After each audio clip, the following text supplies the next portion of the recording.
How's everybody doing? I guess I'm doing okay. I'm concerned about a recent helicopter from the Army colliding with a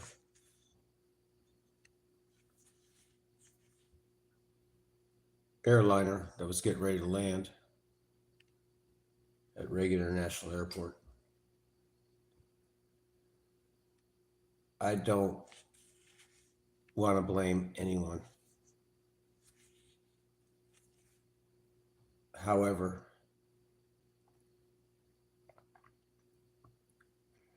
there's a plane coming in. It's going to land at an airport. There are several ways a plane can land at an airport, depending on the wind and which runways are open.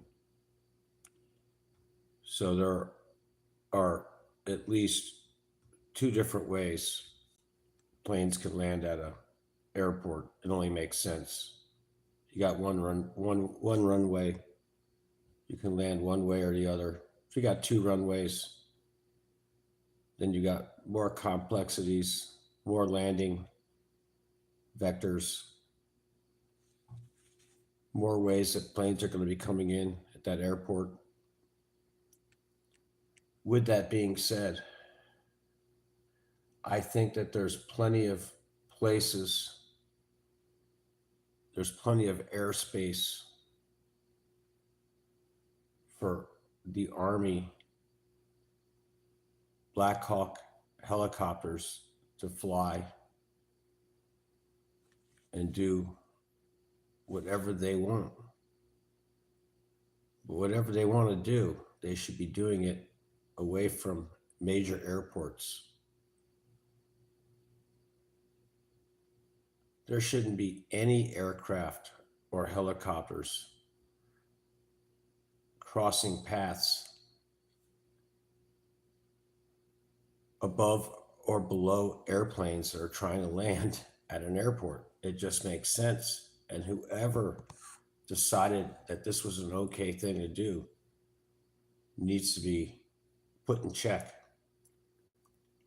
There needs to be an immediate stand down of all Army helicopter flights in and around airports, period. I don't know why that helicopter was there. I don't see any reason why it was there. And there's no reason for it to be there and cross across a landing zone. Planes are coming in. You can't cross there, especially at night. So let's just have all the Army Black Hawk helicopters do an immediate stand down, or at least stay away from major airports where aircraft are landing, passenger airplanes are landing. Can we use some common sense, please? Maybe some of these things are already put in place and I don't know about them. I haven't been keeping up on it. But I don't want Army helicopters flying around airports anymore. And I don't want any aircraft crossing above or below flight paths that are coming in to land or take off. That's insane. That's absolutely insane. There's no time to react.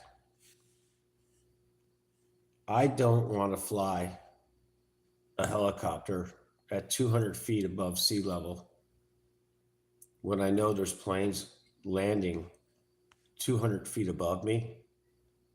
I don't think that's safe.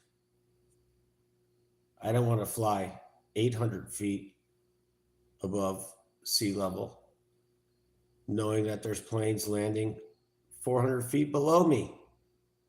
It just doesn't make sense to cross that vector. I don't think it's in the best interest of national security to have helicopters crossing flight paths with planes landing at Washington International Airport. maybe you know, Reagan International Airport, excuse me. I'm just trying to make some kind of sense out of it. That helicopter flew right into that airplane that was trying to land. And it makes no sense that the helicopter was allowed to do anything in that area, period. So let's just have a stand down and reevaluate what the Army program is for Black Hawk helicopters in and around the DC area or elsewhere. And that goes for other helicopters too. And any other plane. I mean, even private planes, they know better.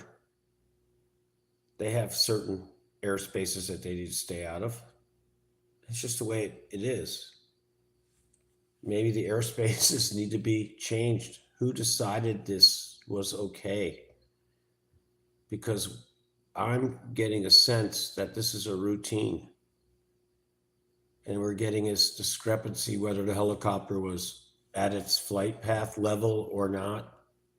I'm scratching my head and going, that's insane to even subscribe to any type of flight path that crosses vectors that planes are landing in and around airports, especially Reagan. In Washington, D.C., that's a no-brainer.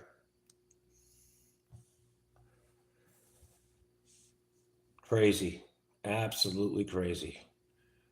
There's going to be a lot of blame to go around, but my personal opinion is you don't need planes and helicopters from the Army or anywhere private, whatever, flying in those kind of vectors and crossing hairs and paths of other planes that are trying to land and take off. It makes no sense. Especially at night. That's even worse. It is so hard. That helicopter has minimal visibility as it is. Those pilots, they have headgear on. They have heads-up displays. They're looking at so many different things. It's absolutely almost impossible for them to look over at the left side of their helicopter and notice a plane at all. They have to be in their minds while they're flying there. They have to be thinking that there's planes landing on their left-hand side and there's planes taking off from their right-hand side. They have to know that. But there's too much going on when they're in the cockpit and they have limited visibility with their headgear on and with the windows. And it's nighttime and there's lights from the streets and they're over a river and there's glare. There's blinking lights everywhere. There's planes taking off and landing. It's just too much to see. And some of the best navigation equipment in the world doesn't it doesn't pick up everything as quickly as you would like it to. And who knows if they had any type of collision avoidance systems that could have detected that in the first place. I kind of doubt it. I don't know. I don't know. I would think that there would be a special technology on board that would alert their headsets at least of some sort of collision going to happen at somewhere point. I don't know. There has to be some early warning indicators, but whether or not they're going to work in that situation is for me to not say one way or the other, but that's not something you want to rely on. You can't rely on visibility. You can't rely on equipment. You can't rely on air traffic controllers. You have to rely on preventative pre-flight plans to begin with for both the helicopters and planes coming in. Planes that are coming in to land shouldn't have to worry about helicopters crossing paths with them at some elevation at all, period. End of story. I'm going to let it go at that. because I'm totally wrong, because I don't have all the facts. But the way it appears to me is let's not allow helicopters to fly in that area at all right now. How about that?